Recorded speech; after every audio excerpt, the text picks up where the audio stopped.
Hello students, we are studying the topic data handling.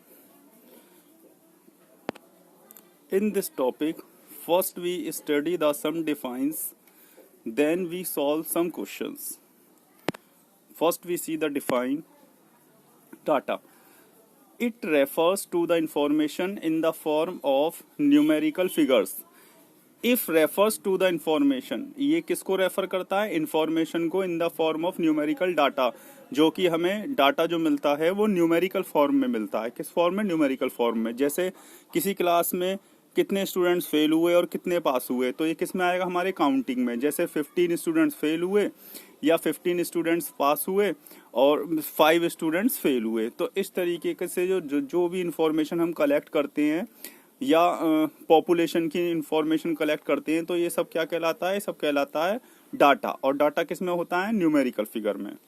अब इसके बाद देखेंगे हम, इसमें ही दिया हुआ है the marks obtained by 5 students of a class. अब ये 5 स्टूडेंट्स का जो मैंने बताया था आपको, स्टूडेंट्स का 5 students of a class in a unit test, उसके यूनिट टेस्ट में मार्क्स आए हैं 5 स्टूडेंट्स के.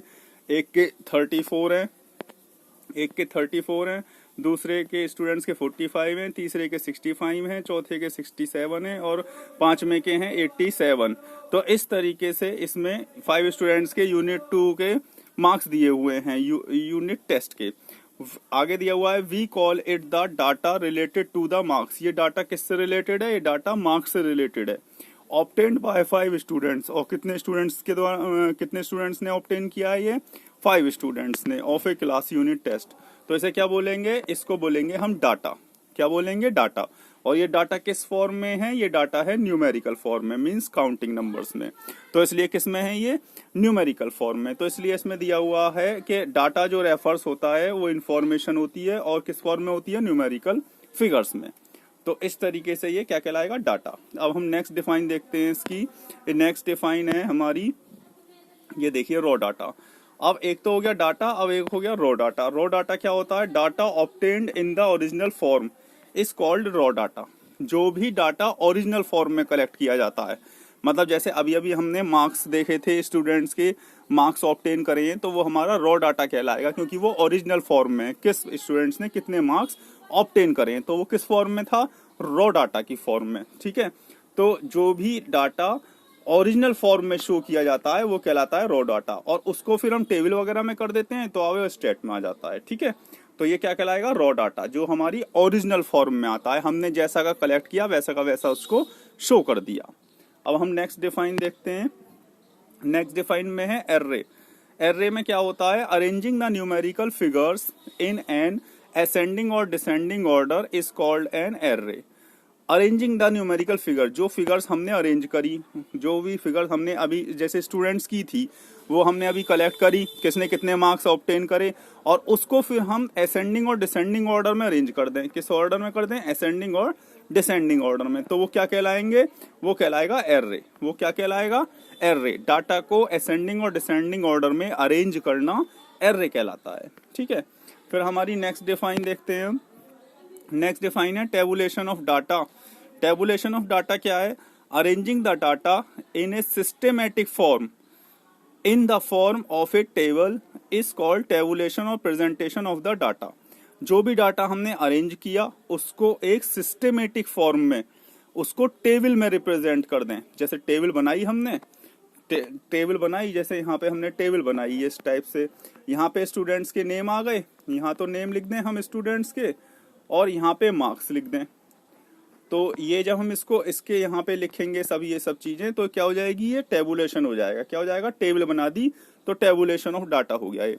तो जो भी डाटा हमने अरेंज किया है, arrange the data in A systematic form, उसको सिस्टेमेटिक तरीके से टेबल में कन्वर्ट कर देना इज कॉल्ड ए टेबुलेशन और प्रेजेंटेशन ऑफ द डाटा. वो टेबुलेशन या प्रेजेंटेशन कहलाता है डाटा का. अब हम आगे देखते हैं. आगे हमारी डिफाइन है ऑब्जर्वेशंस. ऑब्जर्वेशंस क्या है? Each numerical figure in A data is called observation. Observation में क्या हो गया? हमने जैसे मार्क्स के स्टूडेंट्स वाला वही एग्जांपल मैं अभी बार बार बता रहा हूँ. जो भी बच्चों ने मार्क्स ऑब्टेन करे हैं, तो हर एक बच्चे का मार्क्स वो ऑब्जर्वेशन कहलाएगा. ठीक है. 5 स्टूडेंट्स थे ना हमारे कितने स्टूडेंट्स थे? 5 थे. तो फर्स्ट ने कितने करे? 38, सेकंड ने कितने करे 40, थर्ड ने कितने करे 35। तो इस तरीके से ये जो एक है, ये एक डाटा, ये क्या कहलाएगा ऑब्जर्वेशन। क्या कहलाएगा ऑब्जर्वेशन। हर एक डाटा इसमें ऑब्जर्वेशन, ये भी ऑब्जर्वेशन, ये भी ऑब्जर्वेशन। तो इस तरीके से हम जो भी कलेक्ट करेंगे हर एक डाटा ऑब्जर्वेशन कहलाएगा। इसके बाद आया हमारा फ्रीक्वेंसी ऑफ एन ऑब्जर्वेशन। अब इसमें आ गया the number of times a particular observation occurs is called its frequency. कोई भी ऑब्जर्वेशन जितनी बार भी आ रहा है, जैसे 35 है, 35 4 टाइम आया, किसी भी हमने जैसे स्टूडेंट्स के मार्क्स ऑब्टेन करे तो वो 3 टाइम आया, तो वो क्या कहलाएगी इसकी फ्रीक्वेंसी। क्या कहलाएगी वो फ्रीक्वेंसी, वो ऑब्जर्वेशन कितनी बार आया। तो the number of the times a particular observation, किसी पर्टिकुलर ऑब्जर्वेशन का occurs is called a frequency, is called a frequency. The number of times of a particular observation occurs is called its frequency. कोई भी observation कितनी बार आया, जैसे 35 marks हैं तो किसी स्टूडेंट ने 3 टाइम ऑब्टेन कर लिए वो, तो उसकी फ्रीक्वेंसी कितनी हो गई 3। ठीक, अब हम नेक्स्ट देखते हैं। ये देखिए स्टैटिक्स। स्टैटिक्स में क्या है, इट इज द साइंस, ये एक साइंस है। स्टैटिक्स क्या है, साइंस है। That deals with the collection. इसमें सबसे पहले हम डाटा को कलेक्ट करते हैं, भाई हर स्टूडेंट का पूछेंगे, जब उसके मार्क्स पता चलेंगे तो कलेक्शन हो गया। प्रेजेंटेशन, फिर उसको प्रेजेंट करेंगे। प्रेजेंट कैसे करेंगे कि इस स्टूडेंट ने इतने इतने मार्क्स लिए हर सब्जेक्ट में, इस स्टूडेंट ने इतने इतने मार्क्स लिए हर सब्जेक्ट में, तो प्रेजेंटेशन हो गई। एनालिसिस, फिर एनालाइज करना कि किस स्टूडेंट ने कितने सब्जेक्ट में सेम मार्क्स ऑब्टेन करे हैं, या हाईएस्ट रैंक किसकी है या लोएस्ट रैंक किसकी है, वो एनालिसिस हो गया। एंड इंटरप्रिटेशन, और उसका लास्ट में कंक्लूजन निकालना कि क्या रिजल्ट रहा, बेस्ट कौन रहा, इन सब में हाईएस्ट रैंक किसकी रही, तो वो क्या कहलाएगी हमारी इंटरप्रिटेशन। तो इस तरीके से स्टैटिक्स क्या होता है, statics is a science. Statics एक साइंस की तरह है। ये सारी जो भी हमने जितनी भी डिफाइन पढ़ी हैं, ये सब किसकी हैं, स्टैटिक्स की। सारा डाटा किस में आता है, स्टैट में ये। ठीक है, तो इसमें स्टैटिक क्या हो गया, स्टैटिक हो गया इट इज ए साइंस, ये एक साइंस है। That deals with the collection, इसमें कलेक्शन किया जाता है और प्रेजेंटेशन भी करी जाती है, एनालिसिस भी करा जाता है, and interpretation of numerical data, और इंटरप्रिटेशन भी डाटा का किया जाता है, एनालाइज करना मतलब। अब ये तो हमारी हो गई सारी डिफाइंस, वो हमने डिफाइंस अब समझ ली और पढ़ ली। अब हम देखते हैं इसका क्वेश्चन। ये देखिए एक क्वेश्चन देखेंगे हम।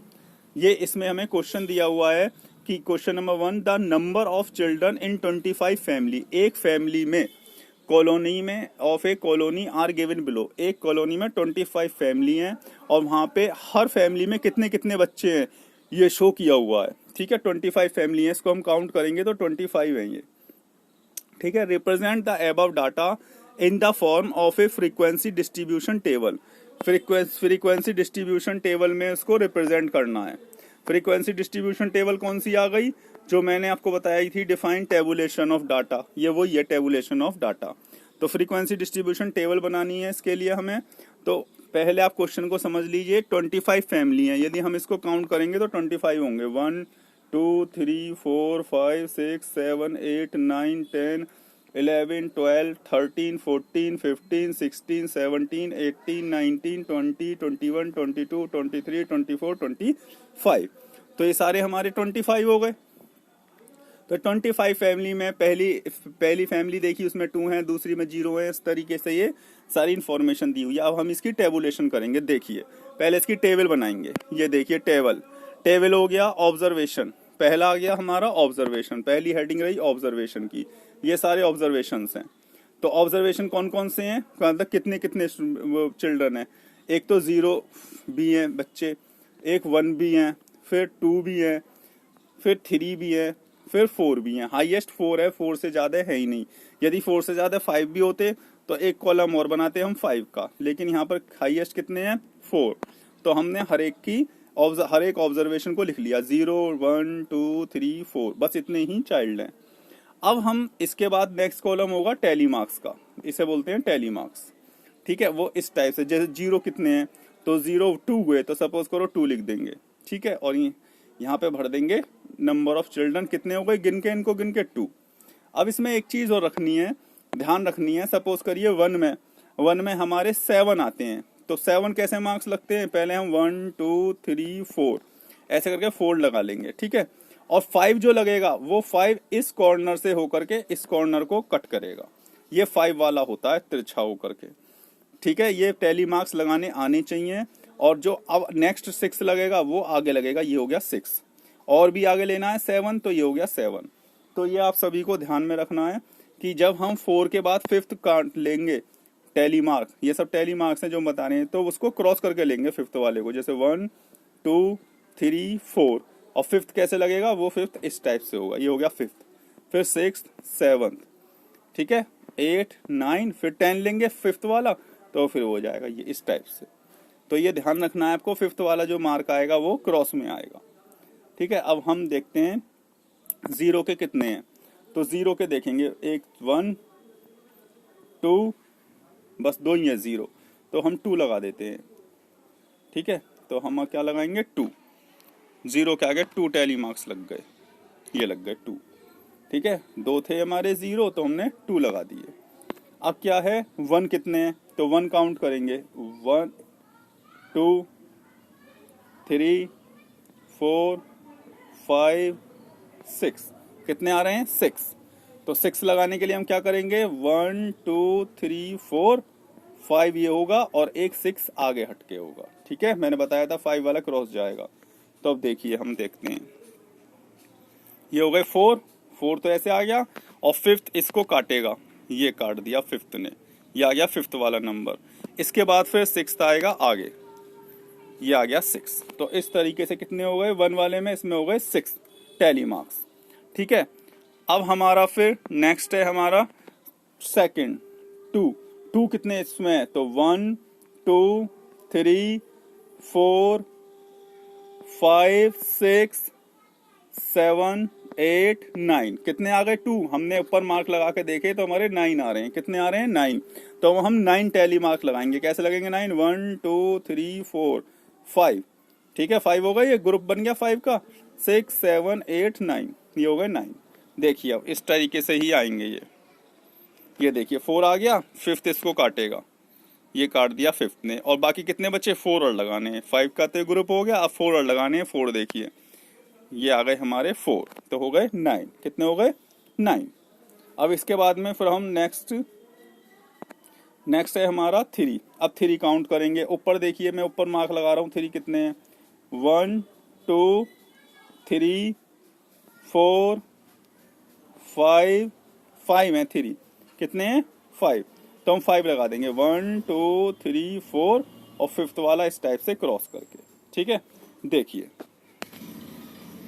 ये आया 4 आ गए, और 5th वाला इसको क्रॉस कर देगा, ये कर दिया क्रॉस, ठीक है। अब 4 वाले को काउंट करते हैं, 4 कितने हैं 1 2 3, बस 3 है ही ना, और तो कहीं 4 नहीं है जी, बस 3 है ही, तो 3 आ जाएंगे, इसमें 3 लगाएंगे हम, ठीक है। टैली मार्क 4 वाले कॉलम में 3 4 आए, एक और होगा कहीं भी, चेक करिए, 4 हैं हमारे, 1 2 2 2 2 3 और 4,